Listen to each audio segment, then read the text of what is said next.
which were built by previous Congress governments to educate your children and to give them a strong future, but there are no jobs available for them. നിങ്ങൾ വളരെയധികം കഷ്ടപ്പെടുന്നു നിങ്ങളുടെ കുട്ടികൾക്ക് വിദ്യാഭ്യാസം നൽകുന്നതിന് വേണ്ടി. മുൻ കോൺഗ്രസ് ഗവൺമെന്റുകളുടെ കാലത്ത് നിങ്ങളുടെ കുട്ടികളെ പഠിപ്പിക്കുന്നതിന് വേണ്ടി സ്ഥാപിച്ച സത്യസന്ധമായിട്ടുള്ളത്, എന്താണോ സത്യമായിട്ടുള്ളത്, എന്താണോ ശരിയായിട്ടുള്ളത്, ധാർമ്മികമായിട്ടുള്ളത്, അതെല്ലാം എന്റെ സഹോദരൻ രാഹുൽ നിങ്ങൾ തിരിച്ചറിഞ്ഞിട്ടുണ്ടെന്ന് എനിക്കറിയാം.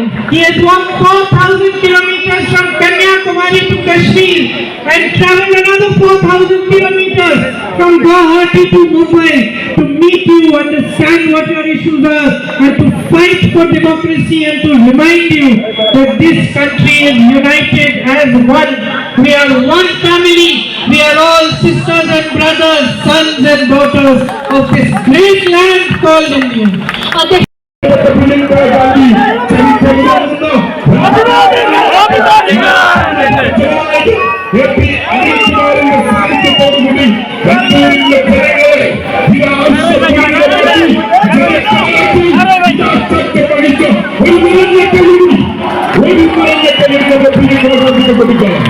ആവേശത്തിന്റെ തീച്ചോളം നമ്മുടെ രാഹുൽ ഗാന്ധി വിജയിക്കുമെന്ന്